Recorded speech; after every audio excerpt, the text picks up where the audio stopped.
நண்பர்களே, தோழர்களே, உங்கள் அனைவருக்கும் என்னுடைய பணிவான வணக்கமும் வாழ்த்துக்களும். தம்பி சகேஷ் ரொம்ப சிறப்பாக ரத்தின சுருக்கமாக பல விடயங்களை சொன்னார்.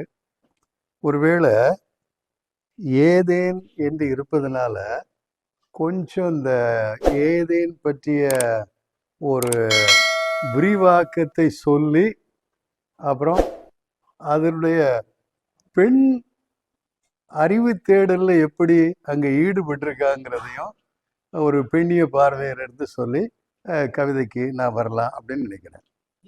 நீங்கள் இந்த விவிலியத்தில் தொடக்க நூலை நீங்கள் வாசித்தீங்கன்னா ஒரு 3 அதிகாரங்கள் இருக்குது பார்த்துக்குங்க. அதில் முதல் அதிகாரத்தை அது ஏன் இது சொல்கிறேன்னா இது நமக்கு தேவைப்படும் குருக்கள் மரபு என்று சொல்வார்கள். அந்த குருக்கள் மரபுல விண்ணில் ஆரம்பிக்கும். நம்ம விண்ணு எப்படி அங்கே மோட்சங்கிறது எப்படி இருக்கும்னு நமக்கு தெரியாது. ஆனால் எங்களில் இந்த குருக்கள் இந்த தெரியாத ஒன்றை பற்றி பேசுறதுல ரொம்ப பிரபலியமானவர்கள். ஏன்னா அதை நம்ம அதை மண்ணில் பார்த்து அதை இதுதான் உண்மைன்னு சொல்ல முடியாது. பார்த்தீங்களா, ஏதோ அவருக்கு தெரிஞ்சதை சொல்றாரு. அந்த குருக்கள் மரபு என்பது விண்ணை சொல்லித்தான் மண்ணுக்கு வரும் இல்லையா? அதுல நீங்க பாத்தீங்கன்னா ஆணை முன்னிலைப்படுத்துகிற ஒரு விடயம் இருக்கும். பார்த்துங்க, 2 பேரையும் ஆணையும் பெண்ணையும் படைத்தாருன்னு இருக்கும். அவன் உன்னை ஆளுகை செய்வான், இந்த படைப்பையும் ஆளுகை செய்வான். ஒரு அதிகாரம், ஆணாதிக்கம், புரியுதுங்களா? அப்படிங்கிற மாதிரியாக ஒன்று இருக்கிறத பார்க்குறோம். ஆனால் நீங்கள் அடுத்து 2வது அதிகாரம், அது 4வது சொற்றொடர்ல இருந்து பார்த்தீங்கன்னா இதுக்கு பேர் யாவே மரபுன்னு சொல்லுவாங்க.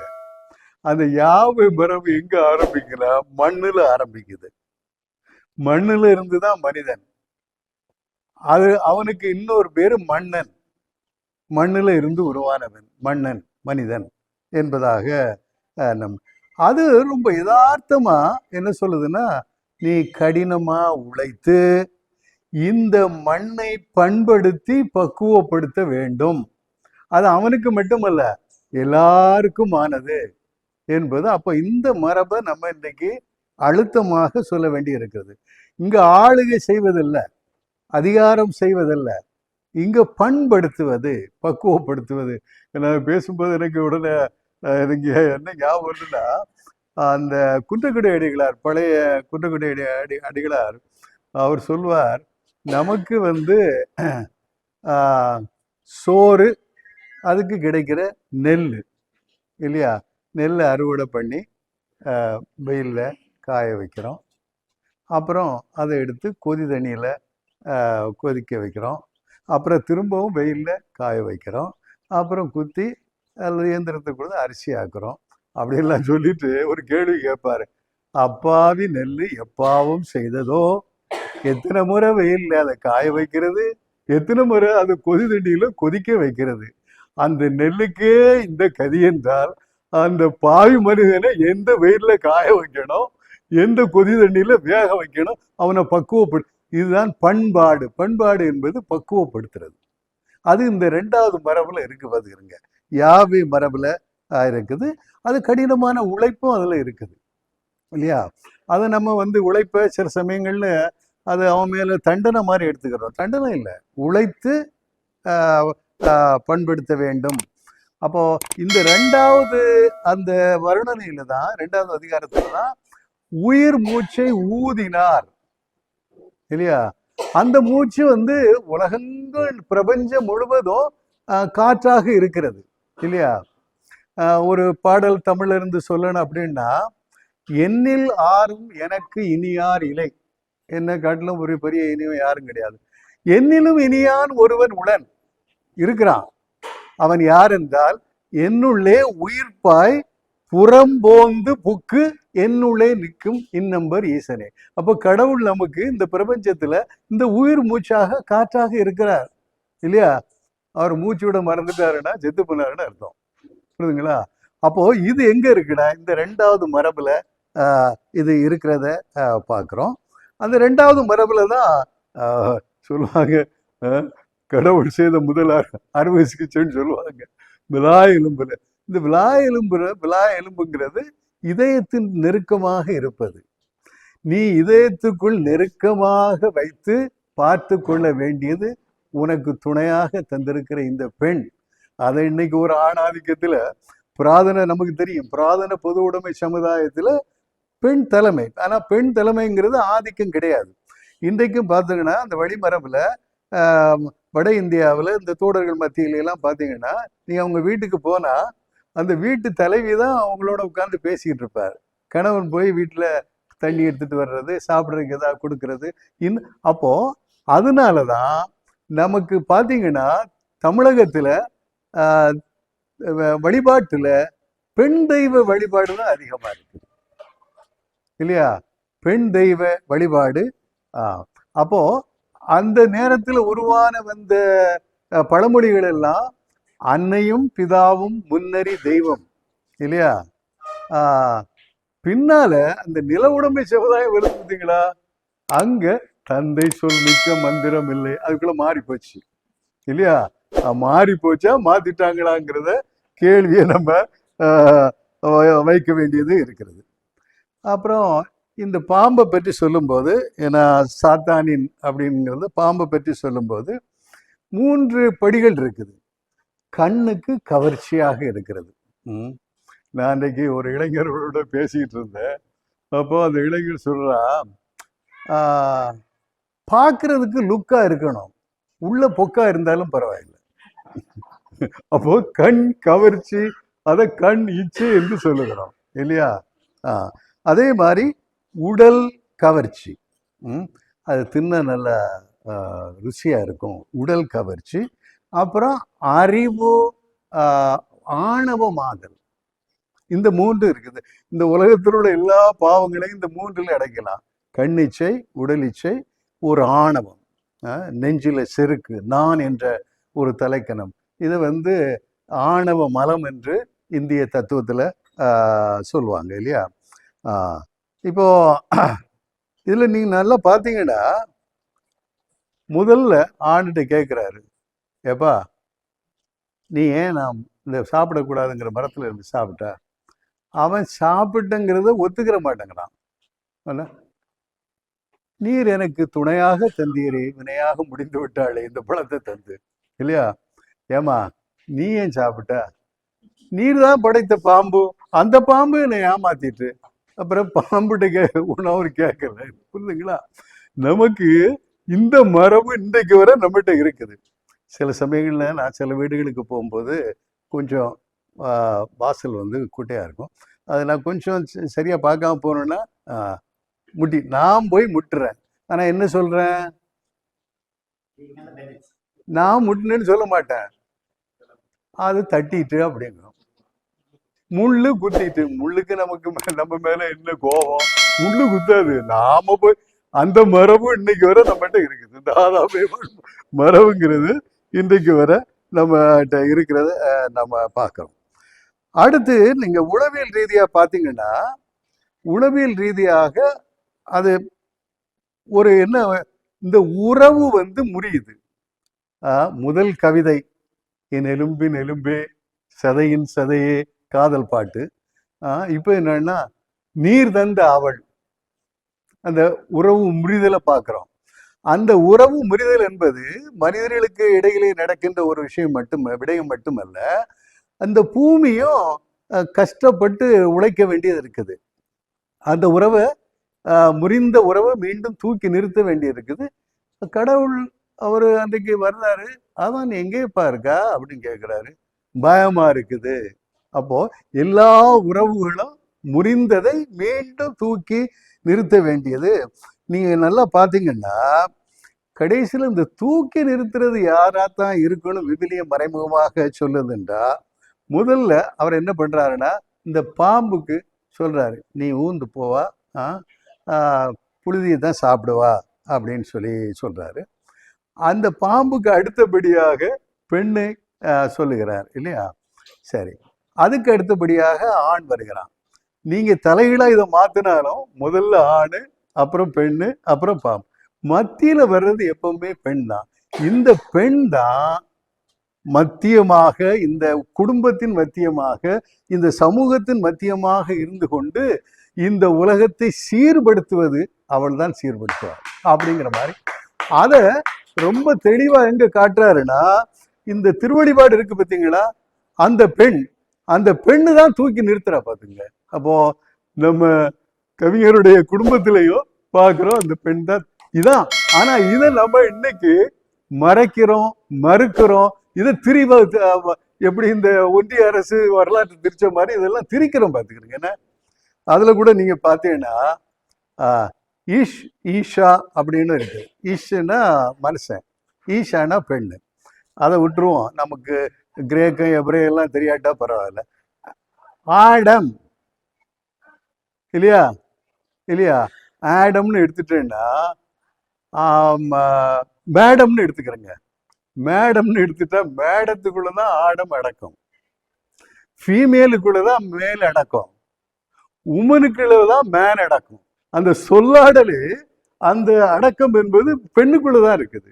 அவதான் நமக்கு உயிர் தந்த, அந்த உயிர் மூச்சு காற்றை உள்வாங்கி நமக்கு அந்த உயிரை தந்த அந்த பெண் தாய். அதான் தாய் தெய்வ வழிபாடு தான் நமக்கு முக்கியமான ஒரு வழிபாடு. இதை கையில் எடுத்துட்டு ஒரு அறிவு தேடல் சொல்றோமா இல்லையா, இதை நான் யார்கிட்ட இருந்து ஒரு காலத்தில் எனக்கு மாணவியா இருந்த நான் இந்த பெண்களை பற்றி பேசும்போது எப்பவுமே தனசீலிட்ட பேசுவேன். தனசீலிட்ட பேசி நான் கூட அந்த பெண்களை பற்றி ஒரு ஒரு இறைமையும் பெண்மையும்னு ஒரு கட்டுரை, இதில் என்னுடைய கட்டுரை இருக்கு. அந்த அம்மாட்ட பேசி, ஏம்மா நீ இதை எழுதியிருக்கணும் அப்படின்னு நான் சொன்னேன். இல்லை இல்லை நீங்கள் எழுதுங்க, ஒன்றைக்கு ஆண்கள் பெண்களுடைய சமத்துவத்தை பற்றி பேச வேண்டியிருக்குன்னு சொல்லி அந்த அம்மா சொல்லி நான் அந்த கட்டுரை எழுதினேன். அந்த அம்மா அவங்களோட உட்காந்து பேசி எழுதின ஒரு கட்டுரையிலிருந்து ஒரு பகுதியை வாசிக்கிறேன். இந்த இன்னைக்கு அறிவு தேடல் இருக்கு பார்த்தீங்களா, இந்த அறிவு தேடல் யாரிடம் இருந்து வருகிறது என்றால் பெண்ணிடம் இருந்துதான் வருகிறது. நான் வாசிக்கிறேன். அதாவது இந்த 2வது மரபுன்னு சொன்னதா இல்லையா, யாவை மரபு, அந்த மரபுல முதல்ல மண்ணுல இருந்து மனுஷனை படைக்கிறார் இல்லையா. படைத்த பிற்பாடு விழாயில இருந்து அப்போ படைத்த பிற்பாடு இந்த நிகழ்ச்சியெல்லாம் இந்த ஏதேன் தோட்டத்தை, அதாவது இது சாத்தானின் ஏதேன் இருக்கா இல்லையா, தோட்டத்தை சுத்தி காட்டுறாரு. அப்ப சுத்தி காட்டும் போது இந்த ஆதாமுக்கும் ஏவாளுக்கும் நடக்கிற ஒரு உரையாடல், அதை கொஞ்சம் உன்னிப்பா நீங்க கேளுங்க. அப்போ ஏவாள் கேட்கிறா, ஏதேன் தோட்டத்தை, இந்த தோட்டத்துல இருக்கும் எந்த மரத்தின் கனியையும் நாம் விருப்பம் போல் உண்ணலாம், ஆனால் இந்த மரத்தின் கனியை நாம் உண்ணக்கூடாது. அப்ப கடவுளுடைய அந்த கட்டளையை முதல்ல கேள்விக்கு உட்படுத்துது அந்த அம்மா. 2வது, நீங்க புதிய ஏற்பாட்டுக்கு வந்தேன்னா மரியா நீ கருத்தாங்கி ஒரு மகனை பெற்றெடுப்பா, அது எப்படி நிகழும்? கடவுளே சொன்னாலும் அது கேள்விக்கு உட்படுத்தணுங்கிறதா இதனுடைய பொருள். பார்த்துக்கிறேங்க. ஏதோ கடவுள் சொல்லிட்டாருன்னு குருட்டுத்தனமா நம்ம நம்ப வேண்டிய தேவையில்லை. அது ஏன் ஆதாம் அப்படின்னு சொல்லி அந்த கேட்கிறா. இது நன்மை தீமையை அறிவதற்கு ஏதுவான மரம் என்று கடவுள் சொல்லி இருக்கிறார், எனவே உண்ணக்கூடாது என்று சொன்னார் அப்படிங்கிற மாதிரி அந்த அம்மா சொல்றதை நம்ம பார்க்குறோம். இங்க இதை நான் பழைய ஏற்பாட்டில் பொருத்தி காட்டுறேன். நன்மை தீமை அறிவது, நீங்க பார்த்தீங்கன்னா தாவீதினுடைய மகன் சாலமோன், அந்த சாலமோன் இயல்பான ஒரு மனைவிக்கு பிறந்தவர் அல்ல. பெத்சபாங்கிற ஒரு பெண்ணுக்கு அவன் புருஷனை கொண்டு போட்டு அந்த சாலமோன் தன்னுடைய தந்தைக்கு பிறகு பலியெல்லாம் ஒப்பு கொடுக்குறான். அது கடவுளுக்கு ஏற்புடையதாக இருந்தது இல்லையா அந்த காலகட்டத்தில். அப்போ கடவுள் கனவுல தோண்டி, உனக்கு என்னப்பா வேணும் அப்படின்னு கேட்கிறார். அவன் என்ன கேட்கிறான்னு தெரியுமா? நன்மை தீமையை பிரித்து அறிகின்ற அந்த அறிவு ஞானத்தை தாரும். இந்த மாதிரி தான் கேட்குது இல்லையா. அப்போ இந்த பழத்தை உண்டால் நீ நன்மை தீமையை பிரித்து அறிவாய். அது ஏன் கடவுளுக்கு மட்டும் உரிமை, எனக்கு உரிமை இல்லையா? நான் அவருடைய சாயல் தானே, நான் அவருடைய பிரதிபலிப்பு தானே, எனக்கு அந்த உரிமை இல்லையா என்று ஏவாள் அறிவது. அப்புறம் நன்மை தீமை அறிவது என்ன பெரிய குற்றமா? அதுக்கு ஏன் இந்த தண்டனை அப்படின்னு அந்த அம்மா தொடர்ந்து பார்த்துக்கிறீங்க. வழக்கமா ஆசிரியர்கள் கொஞ்சம் வித்தியாசமா அதை நமக்கு சொல்லுவாங்க. எப்பா எனக்கு தெரியும், ஆனா கடவுள் என்ன சொன்னாருன்னா, இதை சாப்பிட்டா நீ செத்து போவ அப்படின்னு சொன்னாரு. அப்ப இந்த ஒரு சாவினுடைய பயத்தை சொல்லி இதை உண்ணாதே அப்படின்னு. அப்போ நம்ம உண்ணக்கூடாது அப்படிங்கிற மாதிரி. அது இந்த அம்மா சொல்லுது, எனக்கு புரியலையே. ஆமா, நான் செத்து போவேன், நீ செத்து போவான்னு சொல்லியிருக்காரு. இந்த மரத்தினுடைய கனியை பறவைகள் எல்லாம் சாப்பிடுறது ஒன்றும் சாகலையே. புரியுதுங்களா? அப்ப அந்த அம்மாவுக்கு கொஞ்சம் ஊடுருவல் பார்வை இருக்குது. இந்த ஊடுருவல் பார்வை தான் நம்ம தேடலுக்கு, ஞானத்திற்கு உடையதாக இருக்கிறது. அப்புறம் இல்லப்பா, திரும்பவும் திரும்ப திரும்ப இந்த ஆளு ஒரு பல்லவி மாதிரி கடவுள் சொன்னார் சாப்பிடக்கூடாது அப்படின்னு. அப்ப அது சொல்லுது, நீ தானே முதல்ல படைக்கப்பட்டா, உன்னிட்ட தானே கடவுள் சொன்னாரு, என்னிட்ட சொல்லலையே.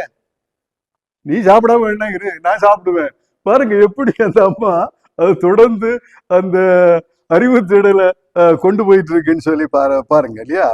அப்புறம் ஆதான் திரும்ப திரும்ப சொன்னா, அப்பா இது திரும்ப திரும்ப, அதாவது கடவுள் சொன்னாருன்னா கடவுளே சொன்னாலும் கண்மூடித்தனமாக நம்ம எதையும் ஏற்றுக்கொள்ள வேண்டாம் அப்படின்னு சொல்லிட்டு, அப்புறம் ஆதாமுக்கு சலிச்சு போச்சு. சரி சரி, இன்னைக்கு இந்த பாடத்தை இதோட நம்ம நிறுத்திக்கிடுவோம் அப்படின்னு சொல்லி. ஆனா நிறுத்தினாலும் இந்த அம்மா அவருடைய மனசுல திரும்ப திரும்ப கேள்விகள். அப்போ பதில் சொல்வது ஞானம் என்பதை காட்டிலும் கேள்வி கேட்பதுதான் ஞானம். எல்லாரும் பாக்குறாங்க, ஆப்பிள் பழம் கீழே விழுது. அந்த மனுஷன் கேட்டான், ஏன் கீழே விழுது, மேலே போகக்கூடாது, ஒரு கேள்வி கேட்டானா இல்லையா.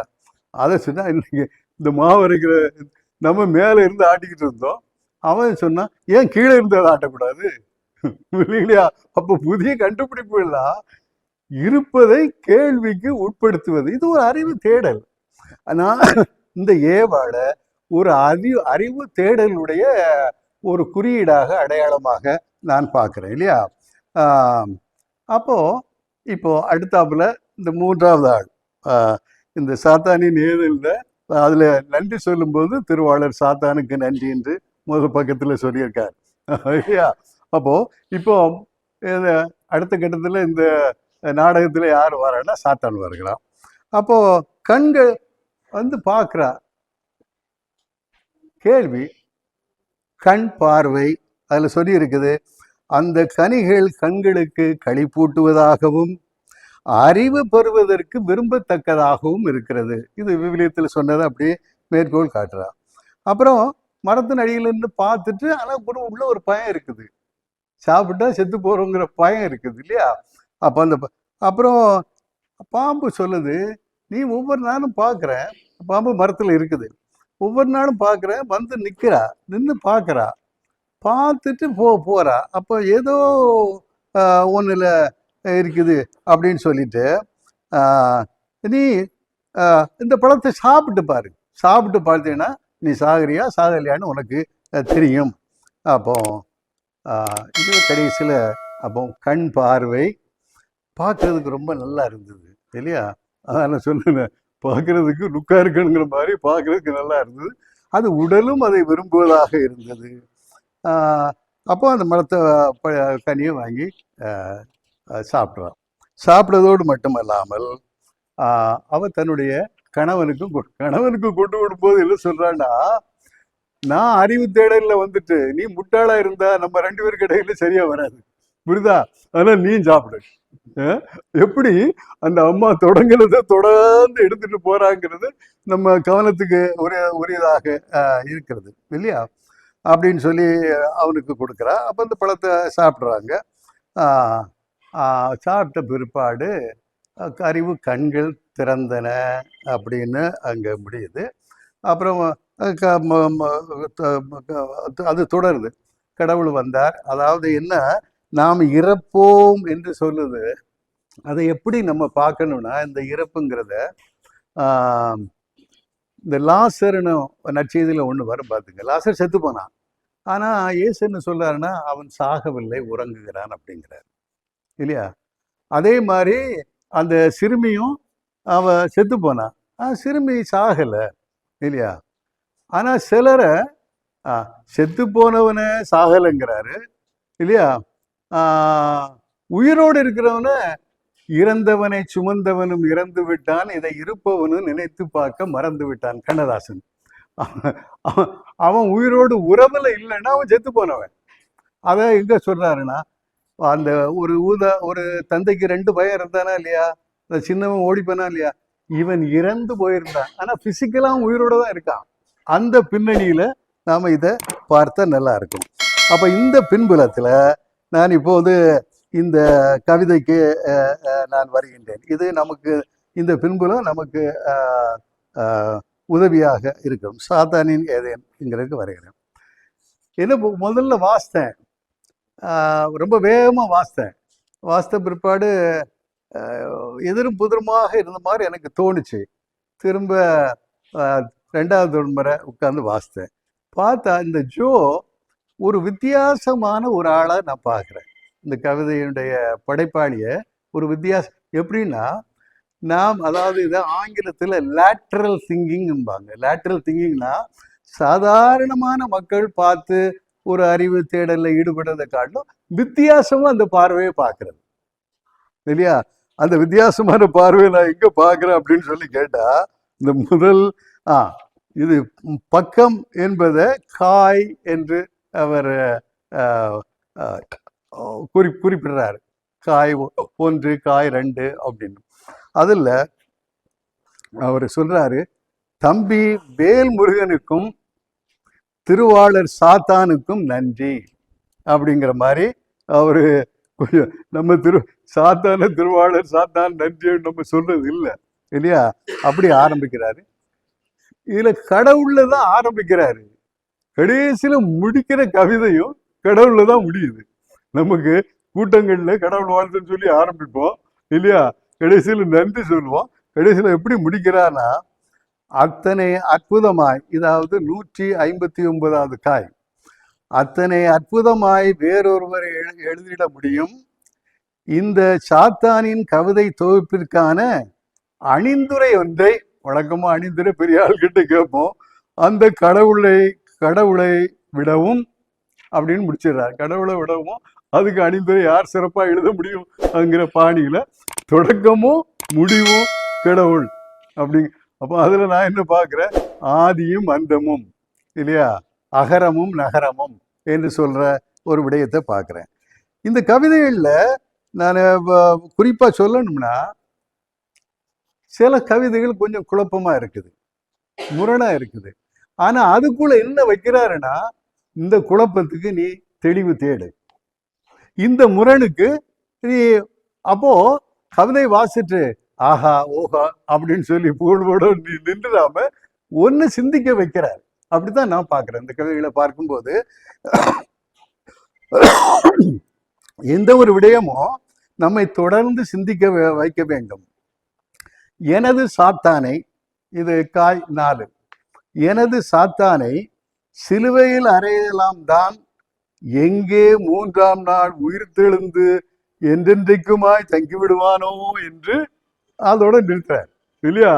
அப்போ சாத்தான, அதாவது இயேசு 3ஆம் நாள் உயிர் தெழுந்தாருங்கிறத வைத்துக்கொண்டு அந்த பின்னணியில அந்த இடத்துல அவர் சாத்தான சொல்றாரு. மீண்டும் நான் என்ன சொல்றேன்னா, வெற்று மனமே சாத்தான் வந்து தங்கும் கூடாரம். நம்ம இந்த empty head is the workshop of the devil அப்படின்னு சொல்லுவாங்க.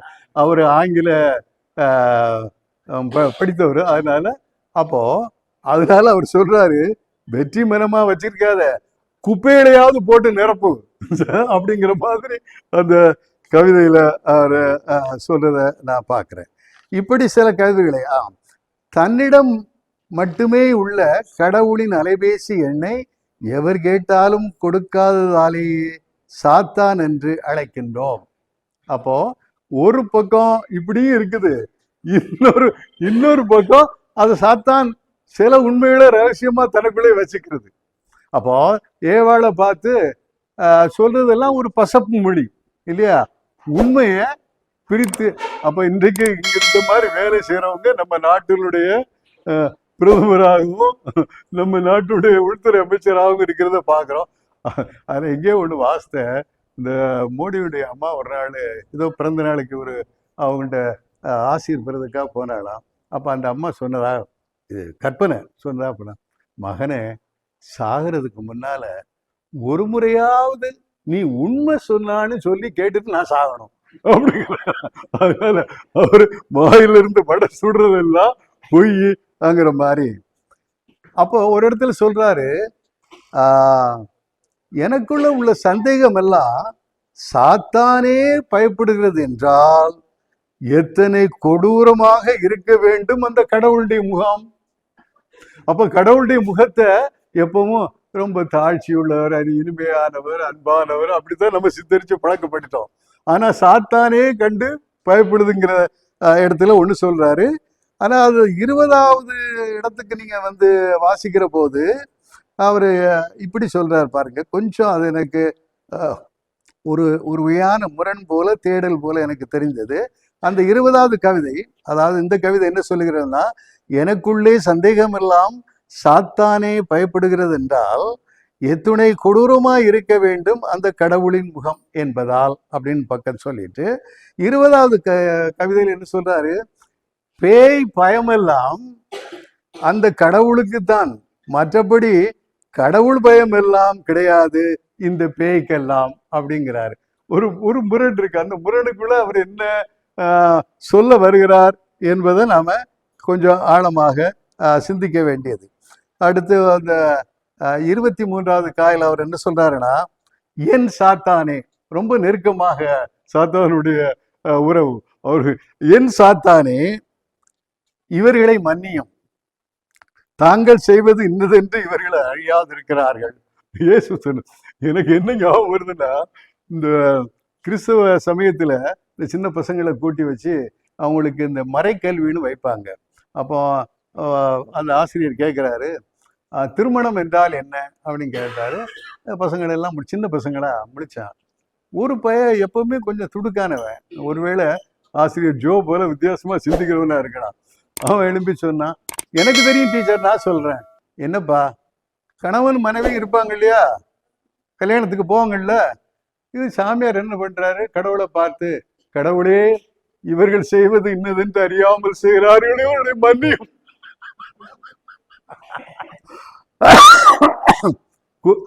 கொஞ்சம் வித்தியாசமான பார்வையில இந்த கடவுளுடைய மகன் இயேசு சொல்றத இவர் அந்த சாத்தானுக்கு ஏற்றி வைத்து சொல்லுகின்றார்.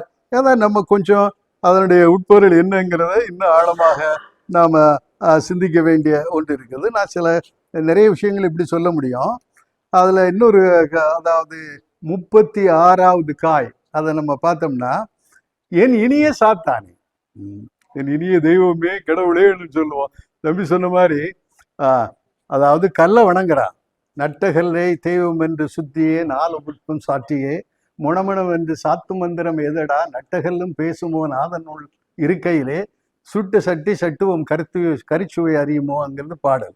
அப்ப சொன்னாரு, கல்ல கும்பிடுறானா இல்லையா, இவன் கல்லா போனான் கண்ணதாசன், கடவுளேன் கல்லானான் கல்லாய் போன மனிதராலே. அப்போ அந்த பல விஷயங்களை இவர் உள்வாங்கி, ஆனா ஒண்ணு, இதை அவரு அப்படியே ரிப்பீட் பண்றது இல்லை, அது படைப்பு கிடையாது பார்த்துருங்க. அதை உள்வாங்கி இவர் தன்னுடைய மொழியில தன்னுடைய பாணியில சொல்றாரு, அதுதான் படைப்பு. அப்ப இந்த படைப்பாக மாறுகிறது. எல்லாரும் தான் பல விஷயங்களை நம்ம பார்க்குறோம். ஆனா படைப்பாளிக்கு, ஒரு கவிஞனுக்கு அது வித்தியாசமா தெரியுது பார்த்துக்கிறோங்க. ஏன்னா அதை தன்னுடைய மொழியிலே சொல்லும் போது, ஆஹா, நம்ம பார்த்து தான் ரொம்ப அருமையாக சொல்லுகிறார் என்று. அதுல வேலை, என் இனிய சாத்தானே, கோடானு கோடி சோஸ்திரம் உனக்கு. இது இந்த பரிசாக கொடுத்துக்க தோசுரம் தோசுரம் ஆண்டவரே, தோசுரம் ஆண்டவரே சொல்றாங்களே, அதை பின்னால் தோசுரம் உனக்கு. நல்ல வேளையாய் நீ அறிமுகப்படுத்தி வைத்தீர் எனது கடவுளை எனக்கு. அப்போ இந்த தோசுரம் தோசுரம்னு சொல்றவங்களெல்லாம் உண்மையான கடவுள் இல்லை, ஆனா நீ எனக்கு அவரை அறிமுகப்படுத்தி வைத்திருக்க. எப்படின்னா, கடவுள் கடைசியில் 2-3 விஷயங்களை நான் சொல்லி, ஒருவேளை நான் என்ன நினைச்சேன்னா, நாங்கள் 2 பேரும் பேசுறதோட கூட இதெல்லாம் நமக்கு ஒரு கலந்துரையாடலுக்கு இது நமக்கு உதவியாக இருக்கும். 40வது காயில, ஆத்ம நண்பர்கள் இந்த சாத்தானும் கடவுளும் இதை தெரிந்து கொள்வதற்கெல்லாம் முன்னவனின் மூளையும், அதாவது சாத்தானுடைய மூளையும் பின்னவனுடைய இதயமும் வேண்டும். அப்போ சாத்தானுக்கு வேலை செய்யறதெல்லாம் மூளை, அது நல்லதோ கெட்டதோ. ஆனா இவருக்கு வேலை செய்யறதெல்லாம் அதெல்லாம் சொல்லுவாங்க. இந்திய மரபுல நீங்க அந்த இந்திய முறைப்படி நடக்கிற வழிபாடுகளுக்கு நீங்க போனீங்கன்னா சமஸ்கிருதத்துல இருக்குது. என்ன பண்ணுவாங்கன்னா, இந்த மலர் 8 திக்கு மலர் வைக்கும்போது மலருக்கு ஓம் ஸ்ரீ பகவதே சச்சிதானந்தாய நமக அப்படின்ட்டு மேல இருந்து இங்க கொண்டு வைப்பாங்க, இடது பக்கம் வைப்பாங்க. அறிவு இதயத்தால் அன்பால் தெளிவு பெற வேண்டும். இது அறிவு மட்டும் இருந்தால் அறிவு எங்கே கொண்டு விட்டுவிடும்? அணுகுண்டிலே கொண்டு விட்டுவிடும், இந்த நாட்டை அழிப்பதிலே கொண்டு விட்டுவிடும். அதனால்தான் ஆமாக்ஸ் இவர் ஜோ சொல்லும்போது ஆண்டனி ஜோன்னு நினைக்கிறேன். மார்க்ஸ் அவருடைய பேரு ஆண்டனி, அவங்களுடைய அப்பா பேரு ஆண்டனி. பர்மாவில் இருந்து வந்தவங்க. நல்ல எங்களுடைய ஒரு நல்ல அருமையான நண்பர் பார்த்துருக்கேன். இப்போ கொஞ்சம் நிலமில்லாம இருக்காரு. ஒரு வித்தியாசமான ஒருத்தர். நான் என்ன சொல்ல வர்றேன் அப்படின்னு சொல்லி கேட்டா, அதாவது அவர் செல்ற அந்த அந்த முரண்களுக்குள்ள உள்ள கூட ஏதோ ஒரு தேடலை வைக்கிறார். எப்படி இந்த ஏவாள் அறிவு தேடலை முன்வைக்கிறாரோ அதுபோல அந்த மாதிரி ஒரு அறிவு தேடலை அவர் முன் வைக்கிறத நாம பார்க்கறதுக்கு முடியும். ரொம்ப வேகமா இன்னும் ஒன்று ரெண்டு.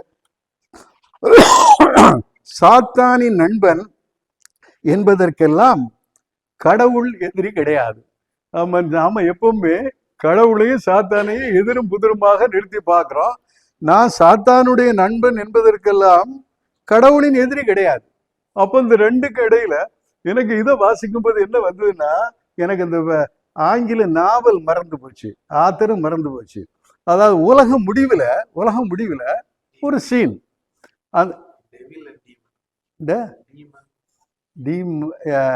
எனக்கு சரியா ஞாபகம் இல்லை, அந்த கருத்து மட்டும் ஞாபகம் இருக்குது. உலகம் முடியுது, எல்லாம். அப்போ ஒரு ஸ்கிரீன் இருக்குது, இந்த பக்கம் கடவுள் நிற்கிறாரு, அந்த பக்கம் சாத்தான அவருடைய படைகளும் இருக்குது, கடவுளும் அவருடைய படைகளும். இந்த ஸ்கிரீன் இப்படி மேலே போகுது. மேலே போன உடனே கடவுள் என்ன பண்றாருன்னா, அந்த சாத்தான்கிட்ட போய் கை குலுக்கிறாரு. அவர் சொல்றாரு, என்னுடைய திட்டத்துல நீயும் ஒரு டெவில்ஸ் அட்வொகேட்டா இருந்து கடைசியில எல்லாத்தையும் சுகமாக மாற்றினாய், எனவே நீயும் எங்களோட வந்து சேர்ந்துக்க அப்படிங்கிற மாதிரி முடியுது. பார்த்துக்கிறீங்க, இதெல்லாம் நமக்கு கொஞ்சம் வித்தியாசமான அந்த மாதிரியான ஒரு விஷயத்தை தான் இந்த காய் 50ல் அவர் நகர்த்துறதாக நான் பார்க்கிறேன். அடுத்து பார்த்தீங்கன்னா, இது நமக்கு தெரிந்த ஒரு விஷயம்தான், மனித மனது சாத்தானுக்கு மிக பிடித்த உணவு அப்படிங்கிறார் இல்லையா. அதனால சொல்லுவோம் இல்லையா, இந்த மனசை வந்து கட்டுப்படுத்துறது கஷ்டம். அது மனம் என்னும் குரங்கை பிடித்து கட்டினாலும் காட்டும் பல்லை. இந்த மனத்தை நம்ம அடக்கிறது இருக்கு இல்லையா, அதை பற்றி இந்த தமிழ் இலக்கியத்துல சொல்ற ஒரு விஷயத்த சொல்றேன். ஒரு சன்னியாசி இந்த மனசை அடக்கணும்னு சொல்லி கண்ணை மூடிட்டு உட்காந்துருந்தாரு. நமக்கு தெரிஞ்ச ஒரு விஷயம். ஒரு அம்மா அந்த சன்னியாசி இருக்கிற அந்த குடிசைக்கு முன்னால அந்த பக்கமா போய் பால் வாங்க போகும். அப்புறம் அந்த அம்மாவை பார்த்த உடனே இது கொஞ்சம் சலனை வந்துருச்சு, புரியுதுங்களா. அவர் சொன்னாரு, கண் இச்சை, இனிமே அடுத்தால கண்ணை மூடிக்கிறணும். கண்ணை மூடிக்கிட்டார். 2வது நாள் அந்த அம்மா பால் வாங்க வருது, நிஷ்டையில் உட்காந்துருக்காரு. கண்ணு சரியா போச்சு. அந்த அம்மா மல்லிகை பூ வச்சுட்டு வருது, அது மூக்கு வாசத்தை துளைக்குது. ஆகா, இது சரியில்லை, மூக்குல பஞ்சு வச்சுக்கிட்டாரு. சரி, 3வது நாள் வருது, அது காலில் கொலுசு போட்டிருக்கு. அப்போ கண்ணு முடியாச்சு, மூக்கு முடியாச்சு, கொலுசு சத்தம் கேட்குது.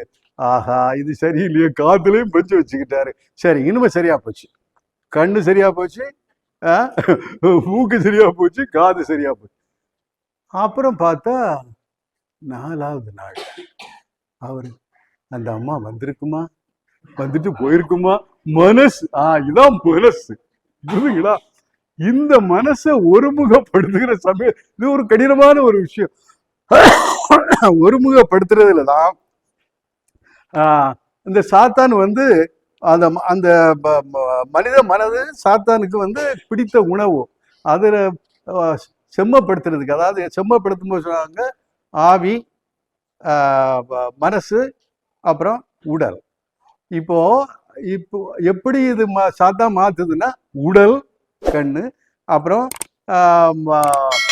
மனசு, ஆவி அப்படின்னு சொல்லி மாத்துது. அதை நம்ம திரும்ப கடவுளால் ஆவியால் இயக்கப்பட வேணும் அப்படிங்கிற மாதிரி அந்த கவிதையில சொன்னதை பார்க்கலாம். இன்னும் 1-2 கவிதைகள், அதுக்கு பிறகு நான் இது குறித்து பொதுவாக சில விஷயங்களை நான் சொல்ல விரும்புகிறேன். அதாவது 66வது காய். கடவுளின் பிள்ளைகளோடு சாத்தானின் பிள்ளைகள் விளையாடி கொண்டிருந்த போது அப்படியெல்லாம் பெரிய வித்தியாசம் ஒன்று தெரியவில்லை. அப்ப அப்படின்னா கடவுளின் பிள்ளை நம்ம சொல்லிக்கிறோமே தவிர நம்முடைய வாழ்க்கையில அது என்ன செய்யறது இல்ல, வெளிப்படுறது இல்லை. வித்தியாசங்க, கடவுளும் பிள்ளைகளும் சாத்தான் பிள்ளைகளும் ஒன்று போலதான் இருக்குதுங்க அப்படிங்கிற மாதிரி அவர் சொல்றாரு. அப்போ கடவுளின் பிள்ளைகள், நாங்க கடவுளின் பிள்ளைய சொல்லிக்கிறாங்க, கடவுளே கடவுளேங்கிறாங்க. அவர் என்ன சொல்றாரு, நீங்க யாருன்னு எனக்கு தெரியாது அப்படிங்கிற மாதிரி நம்ம விவிலியத்துல வாசிக்கிறோம் பார்த்துக்கிறேங்க.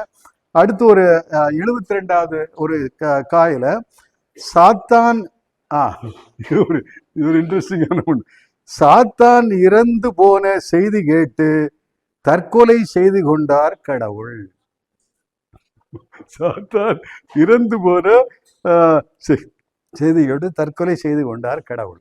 இன்னொரு இடத்துல கடவுள் இறந்து போனதை பற்றி சொல்றாரு. நீங்க நீட்சையை படிச்சீங்கன்னா நீட்சை சொல்ல காட் இஸ் டெட்.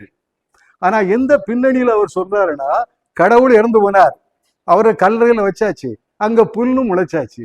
அப்போ அவர் ஏன் சொல்றாருன்னா, கடவுள் நம்ம சுதந்திரத்தை கட்டுப்படுத்துறாரு. ஏய், இந்த மரத்தினுடைய கனியை சாப்பிடாத, அதை செய்யாத, இதை செய்யாத, நான் சுதந்திரமா இருக்க விரும்புறேன். அவர் செத்தா தான் நான் சுதந்திரமா இருக்க முடியும். அதான் நீட்சையுடைய. அப்போ அதே மாதிரியான கருத்தை உள்வாங்கி நிச்சயமா அவர் படிச்சிருப்பார் நினைக்கிற, உள்வாங்கி இந்த கவிதையும் இன்னொரு கவிதையும் கடவுள் இருந்து போனதை பற்றி கூட ஒரு கவிதை இருக்குது. அடிப்பது போல் அடிக்கிறேன் நான், அழுவது போல் அழு நீ என்பதாம் கடவுளுக்கும் சாத்தானுக்கும் இடையிலான ஒப்பந்தம் எல்லாம். இல்லையா? அது ஒரு காலத்துல வாஜ்பாய் இருக்கும்போது சொல்லுவாங்க, வாஜ்பாய் நான் அடிக்கிற மாதிரி அடிக்கிறேன், அத்வானி நீ அடுற மாதிரி ஆடு, ஆனா திரைமறைவில் நம்ம 2 பேருக்கு இடையில ஒரு புரிதல் உண்டு அங்கிற ஒரு அரசியல் அதுல இருக்கிற மாதிரி. அதை எனக்கு வாசிக்கும் போது இப்படி நிறைய சொல்லிக்கிட்டு போலாம். மெய்யாகவே மெய்யாகவே அழுதது சாத்தானது கடவுள் மரித்த நாளன்று. அப்போ சாத்தான் மரிக்கும் போது கடவுள் அழுறாரு, கடவுள் மரிக்கும் போது இந்த 2 பேருக்குள்ள தொடர்பு, இப்படி நிறைய முழுதும் சொல்லிட்டு போகலாம். இறுதியாக நான் என்ன சொல்ல விரும்புகிறேன் என்றால், இந்த ஹெர்மனேட்டிக்ஸ் அப்படிம்பாங்க. ஹெர்மனேட்டிக்ஸ்னா என்னன்னா, பொதுவா இதை எழுதின பிற்பாடு இதை எழுதினவர், இந்த எழுதப்பட்டது இருக்கு இல்லையா, எழுதப்பட்டதிலிருந்து எழுதினவர் இறந்து போனார் என்று சொல்வார்கள். ஹெர்மனேட்டிக்ஸ், புதிய பொருள்கோள். நல்லா கவனிச்சுக்கிறங்க. இது எழுதின பிற்பாடு ஒருவேளை யாராவது உலகத்துல ஒரு பகுதியில படிப்பாங்க அதை, இல்லையா? இவர் எழுதும் போது இவருக்கு பின்னால ஒரு குடும்ப பின்னணி இருக்கு, ஒரு அரசியல் பொருளாதார பின்னணி இருக்குது, ஒரு பண்பாட்டு பின்னணி இருக்குது, இவர் ஆங்கிலத்தை கற்றவர் என்ற ஒரு பின்னணி இருக்குது. ஆனா அங்க படிக்கிறவருக்கு இந்த பின்னணி எல்லாம் ஒண்ணும் தெரியாது. அவருக்கு இன்னொரு பின்னணி இருக்குது, அரசியல் பின்னணி, பண்பாட்டு பின்னணி, பொருளாதார பின்னணி. எனவே இதை எழுதின பிற்பாடு இதுக்கு ஒரு தனித்துவமான ஒன்று தனித்து நிற்கும், எழுதினவர்ல இருந்து தனித்து. அதனால்தான் புதிய பொருள்கோளுங்கிறதுல எழுதியவர் இறந்து விட்டார். படிப்பவர் அவர் என்ன செய்யலாம் அப்படின்னா, அவருடைய சூழலுக்கு ஏற்ப ஒன்று இதுல சொல்லப்பட்ட விஷயம் இருக்கு இல்லையா, இதையும் கடந்து புதுசா அவர் ஏதாவது சொல்லலாம். ஏன்னா இவரு என்ன சொல்ல வந்தாருன்னா நம்ம அவர்கிட்ட கேட்கலாம். அவர் இதை படிச்சுட்டு இதுல சொல்லப்படாத உள்ளடக்கத்தை அவர்களால் சொல்ல முடியும். ஒன்று. இரண்டாவது, இதை ஏற்றுக்கொள்ளவும் முடியும், இதை கடந்து சிந்திக்க முடியும். இந்த சட்டகத்தை கடந்தும் நமக்கு சில சமயங்கள்ல எப்பவுமே இந்த அரசியலோட பொருத்தி பார்க்கணும். நம்ம என்ன பேசணுங்கிறத ஒன்றிய அரசு தான் தீர்மானம் பண்றான். நமக்கு உண்மையான பிரச்சனை பொருளாதார பிரச்சனை, வேலையில்லா திண்டாட்டம். இதை பற்றி பேசாம இருக்கிறதுக்கு அவன் என்ன பண்ணுவான்? திருப்பரங்குன்றத்தில் உள்ள ஒரு பிரச்சனையை கிடப்புவான், அல்லது எஸ்ஐஆர் அவன் என்னத்தை வைக்கிறானோ அதைத்தான் நம்ம பேசணும். அப்போ நாம என்ன பேசணுங்கிறத அவன் தான் முடிவு பண்றான். இது மோசமான. அதனாலதான் ஆமாக்ஸ் எப்பவுமே சொல்லுவாரு, யார் ஒருவர் நாம் என்ன பேச வேண்டும் என்ற ஒரு இலக்கணத்தை வைக்கிறார்களோ, ஒரு கருத்தை வைக்கிறார்களோ, அதை கடந்தும் அதை எதிர்த்தும் அதை மறுத்தும் நாம பேசணும். அப்ப நாம நம்ம பிரச்சனையை பேசுவோம். நம்ம பிரச்சனையை பேச விடாமலே ஆக்கி போட்டானே இல்லையா? நாம என்ன பேசணுங்கிறத கூட அவன் தான் முடியும். அது மட்டுமா, நாம என்ன சாப்பிடணும், நாம என்ன உடுத்தணும், அதை கூட அவன் தான். ஒரு சுதந்திரம் இல்லை, பாத்துக்கிறீங்க இல்லையா? அந்த அரசு ஒருவேளை எனக்கு அதை வாசிக்கும் போது நிறைய இடங்கள்ல எனக்கு இன்றைக்கு இந்த அரசியல் பின்னணி, சமய பின்னணி தம்பி சுட்டி காட்டின மாதிரி அதெல்லாம் இருக்குது. அப்புறம் ஏற்றும் கடந்தும் அதை எதிர்த்தும் அவர் பேசலாம் பாருங்க. அப்போ இதுல என்ன, நான் என்ன பாக்குறேன், வளமான கற்பனை இருக்கிறது இந்த கவிதையில இல்லையா? அவரை அதாவது அதை ஏற்கவும் செய்யலாம், எதிர்க்கவும் செய்யலாம், புதுசாகவும் செய்யலாம், மறுக்கவும் செய்யலாம் இல்லையா? அப்ப நமக்கு அதுல ஒரு சுதந்திரம் இருக்குது. இதுக்குள்ளதான் நீங்க நின்று. இப்ப உதாரணமா கிரேக்கர்கள், மனிதன் என்பவன் அவன் ஒரு பகுத்தறிவுள்ள மிருகம், இலக்கணம் சொல்லியாச்சு. இலக்கணம் சொன்ன விட்டாடு என்ன, இதுக்கு மேல எதுவும் இல்லை, இதுக்கு கீழே எதுவும் இல்லை, இதை கடந்து எதுவும் இல்லைன்னு வச்சு. ஆனா மனுஷன் பகுத்தறிவுள்ள மிருகம் மட்டும்தானா? பண்பாடு இருக்குல்ல, அவனுக்கு உறவு இருக்குல்ல, உறவில் உறவுக்காக வாழ்வதே மனித வாழ்வு இருக்குல்ல. பண்பாடுங்கிறது மனுஷனுக்கு தான் இருக்குது. எனவே இந்த இலக்கணங்களையும் அவர்கள் நாம் என்ன பேச வேண்டும் என்று சொல்றாலும் அதையும் நாம் உடைத்து வெளியே வர வேண்டியது இந்த கவிதையில நான் பார்க்கிறேன். அப்புறம் நான் ஏற்கனவே சொன்ன மாதிரி லேட்ரல் திங்கிங், எதை பார்த்தாலும் மற்றவருடைய பார்வையிலிருந்து வித்தியாசமான ஒரு கேள்வியை கேட்கறது, அல்லது முரணான ஒரு விஷயத்தை சொல்றது, சொல்லி சிந்திக்க வைக்கிறது. அது இந்த அப்போ இந்த முரண்ல கூட நான் சொன்னதை நீங்க அப்படியே ஏத்துக்கிற வேண்டாம், தேடுங்க. நீங்க தேடல் இருக்கிற வரைதான் வாழ்க்கையில சுவை இருக்கும்.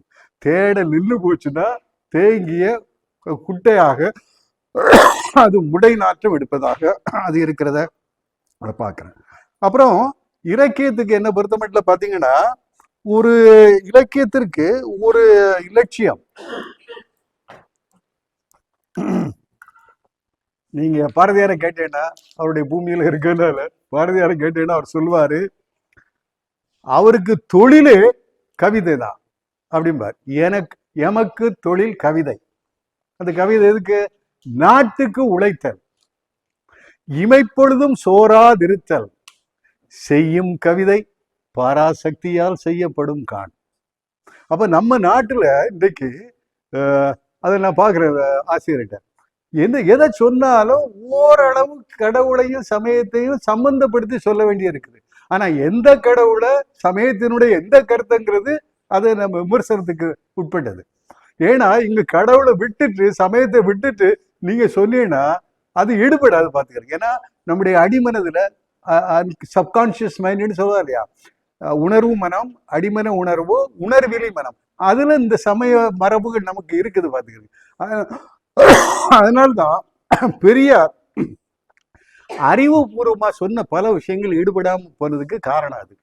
அது இங்க யார்கிட்ட ஈடுபட்டுச்சுன்னா, கொஞ்சம் விமர்சன பார்வை யார்கிட்ட இருந்துச்சோ அவங்ககிட்ட ஈடுபட்டுச்சு. ஆனா நமக்கு மக்கள் இயக்க சாமானியரை கொண்டு போகணுமா இல்லையா?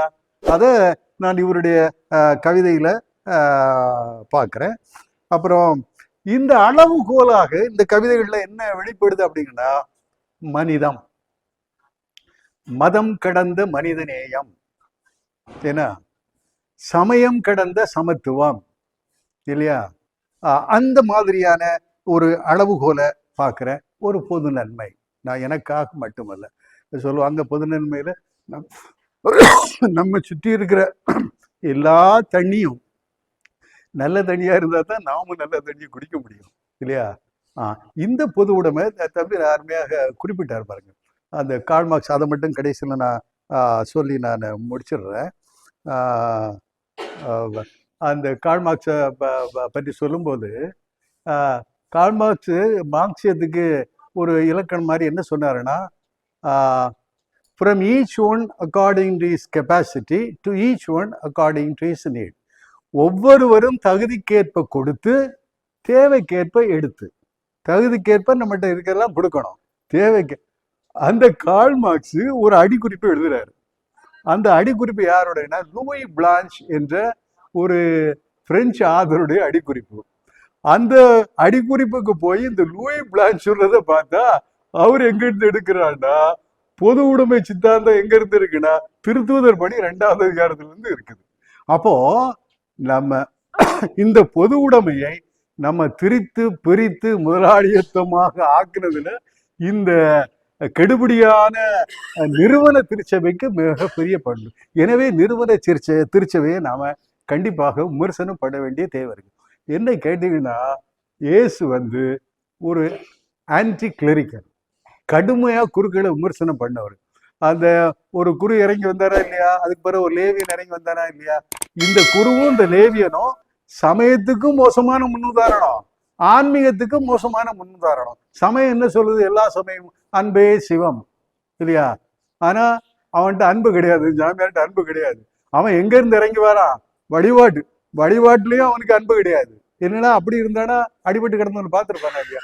அவனுக்கு சீடனா வந்தானா இல்லையா, அவன்கிட்டையும் அன்பு கிடையாது, அவன்கிட்டையும் ஆன்மீகம் கிடையாது. ஆன்மீகம் என்னது? மற்றவனை அடுத்தவனை பற்றிய ஒரு அக்கறை இல்லையா. அந்த அக்கறை அவன் 2 பேரிடம் இல்லாம போறது. இறுதியாக பார்த்தோம்னு சொன்னா, அப்போ இவர் 2019 முதல் கல் அப்படித்தானே எழுதி சாத்தானின் ஏது ஆமன் என்பது 2025 அப்புறம் சாத்தானின் ஏதேன் என்பதோ இதுல சாத்தானின் ஏதோ இந்த இதுல இன்னும் வரல, அது முக்கிலே வராது இல்லையா. அதை இருக்காரு. அப்புறம் பார்த்தீங்கன்னா 153 காய்களும் இல்லையா. ஒவ்வொரு காயை நம்ம நகர்த்ததுக்கு முன்னால என்ன சொல்லுதுன்னு கேட்டு ஒரேடியா வாசிக்காம இது என்ன சொல்லுன்னு கேட்டு அப்புறம் கடவுளை அந்த ஒரு ஒரு ஒரு இடத்துல சொல்ல, கடவுளே இந்த லட்சணத்துல இருந்தாருன்னா சாத்தான் எந்த லட்சணத்துல இருப்பான் அப்படிங்கிற மாதிரி அதை முடிக்கிறாரு. எனவே மிக அருமையான கவிதை, சில இடங்களில் எதிரும் புதிருமாக முரண்களாக இருக்கிற கவிதை. அதை ஒருவேளை நம்முடைய தனி வாழ்வோடும் குடும்ப வாழ்வோடும் சமூக அரசியல் வாழ்வோடும் அப்படி இணைத்து பார்க்கும்போது தான் இதையும் கடந்து, தனி மனிதையும் கடந்து இதுக்கு என்ன செய்யுதுங்கிறத அதை அப்படியே கொஞ்சம் நீட்டிக்கிட்டே போனால் நல்லா இருக்கும். மீண்டுமாய் என்னுடைய எல்லா பாராட்டுகளும் ஜோக்கும் அவருடைய வீட்டம்மாவுக்கும் மகன்களுக்கும் ஆதரவு. கூட்டம் போய் வேலை வட்டியா பாரு, போய்கிட்டாரு.